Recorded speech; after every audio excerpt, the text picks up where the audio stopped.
E aí, galerinha do primeiro ano, tudo bem com vocês? Na aula passada, o tio falou um pouquinho com vocês sobre a colocação das peças no tabuleiro. Eu recordei até a musiquinha que a gente aprendeu a cantar no início do ano, sobre a colocação das peças. Lembrando que cada peça tem o seu lugar no início da partida.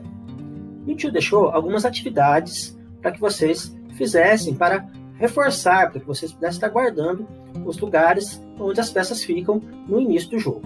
E nessa videoaula, a gente vai primeiro fazer a correção dessas atividades. Então, pessoal, nessa primeira atividade, foi pedido que após o exercício feito no pátio, que a gente vai fazer depois que a gente voltar para as nossas aulas normais, mas que, olhando para o tabuleiro, a gente consegue responder a essas questões. No primeiro pontinho, perguntou quais são as peças que estão nos cantos do tabuleiro e ao lado dos cavalos.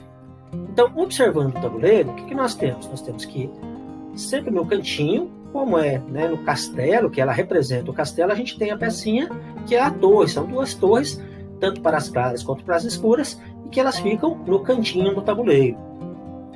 Então, a resposta para esta questão são as torres. Preste atenção que torres é escrito com 2 R's, porque está no meio da frase. Se fosse no início, seria um R só. Se a gente deixar um R só no meio da frase, vai ficar torres. Já no segundo pontinho, na página 19, está perguntando quais são as peças que estão do lado das torres. Observando então o nosso tabuleiro, a gente percebe que tanto para as peças claras quanto para as peças escuras, do lado das torres nós temos os nossos cavalos. Então, a resposta para essa questão são os cavalos. E quais são as peças que estão na frente das torres, dos cavalos, dos bispos, da dama e do rei? Sempre à frente de todas as peças nós temos os peões. São eles que vão à frente para poder proteger cada pecinha do jogo de xadrez. Então, na frente sempre nós temos os peões, tanto para os claros quanto para os escuros. Então, a resposta para essa questão são os peões. Pessoal, na questão número 2, pede para que a gente complete essa tabelinha, observando um tabuleiro com o número de peças que cada jogador tem, ou seja, o jogador das peças claras e o jogador das peças escuras. Olhando para o tabuleiro, a gente observa que a quantidade de peças, tanto claras quanto as escuras, são as mesmas. Por exemplo, nós temos 2 torres, nós temos 2 cavalos, nós temos 2 bispos, nós temos uma dama e um rei. Isso para cada jogador.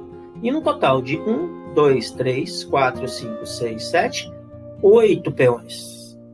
Então, como a quantidade é a mesma, na hora de responder a nossa tabelinha, na hora de completar a nossa tabelinha, basta que a gente olhe as outras quantidades. Então, por exemplo, se eu tenho 8 peões escuros, eu vou ter 8 peões para as peças claras.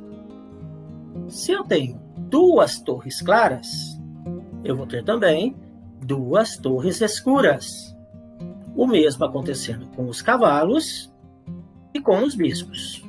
Já a dama e o rei, nós temos uma dama para cada jogador e também um rei.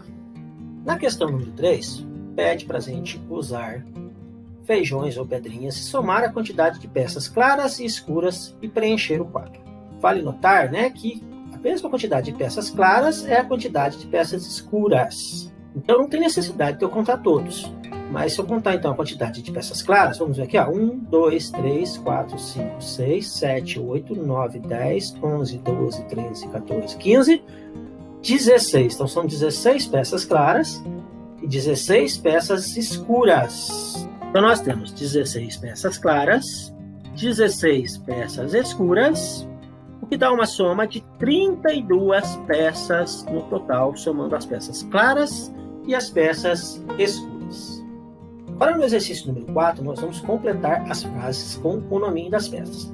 Note que as pecinhas estão aqui do lado, basta que a gente olhe para as pecinhas e coloque seu nominho aqui onde está faltando. Então, essa primeira pecinha que está aqui são os peões, e aí completa a nossa frase que diz: os peões, que representam os soldados, vão à frente para defender o rei. Esta segunda pecinha são as torres. E aí a frase fica: as torres que ficam nos cantos servem para vigiar do alto do tabuleiro. No terceiro quadrinho, então, nós temos os cavalos. E os cavalos que ficam ao lado das torres representam um meio de transporte. Essa outra pecinha é o bispo, então a gente vai completar aqui. Os bispos que ficam ao lado da dama e do rei são estudiosos que auxiliam a majestade a tomar decisões. E por último, nós temos o rei e a dama, e a frase fica então: o rei e a sua esposa a dama, que ficam entre os bispos, são os que decidem quais as melhores estratégias a serem adotadas no reino. Lembrando que a gente não usa a rainha no jogo de xadrez, a gente chama essa peça que representa a rainha, ela ganha o nome de dama. E o tio deixou também na página 22 para que vocês fizessem nesse quadrinho, com as personagens do jogo de xadrez, dentro de um cenário, criassem uma historinha para essas pecinhas. E o tio tá louco para ouvir essas historinhas, então assim que a gente voltar para as nossas aulas, eu quero ouvir todas as historinhas de vocês, cada um vai contar a sua historinha pro tio, tá joia? Então essa foi a correção da nossa tarefa da aula da semana passada. Pessoal, para encerrar a aula, nós vamos falar um pouquinho sobre o peão, que é uma pecinha muito importante, o tio já colocou como que ele anda, né? E como a gente vai aprender, falar mais um pouquinho sobre todas as peças, a gente vai começar com o peão. O peão, ele é o defensor do reino, tá? E ele protege o castelo. E ele precisa passar por várias provas de coragem e resistência durante a partida. A gente sabe que a gente tem um peão para cada peça, porque ele defende cada pecinha. Já na atividade do peão, o tio vai pedir para que vocês façam a atividade número 1, que vocês vão recortar do anexo o nominho das partes do peão e colar aqui. Onde está o anexo, tio? Ele está no fim da apostila. Então, junto com os outros anexos, está aqui o anexo 3, que são essas 3 palavrinhas, corpo, cabeça e base, que vocês vão colar lá na página onde está pedindo para colar as partes do peão. Então, aqui na página 23, vocês vão colocar onde fica a cabeça, onde fica o corpo, onde fica a base do nosso peão. Se você tiver alguma dúvida e ficar com medo de colar errado, você pode escrever e depois da próxima aula, quando o tio for corrigir, você apenas apaga e depois você já cola por cima, né? Se você tiver tudo certinho, você já cola no lugar certinho.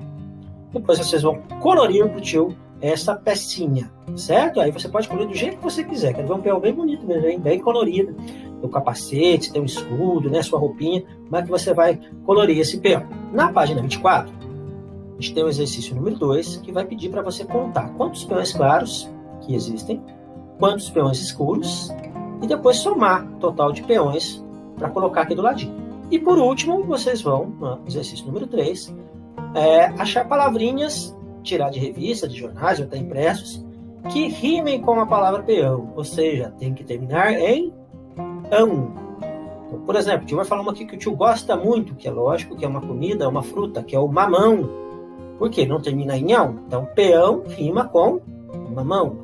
E aí vocês vão colocar mais palavrinhas que rimem com o peão. Pessoal, para a nossa aula de hoje, é isso.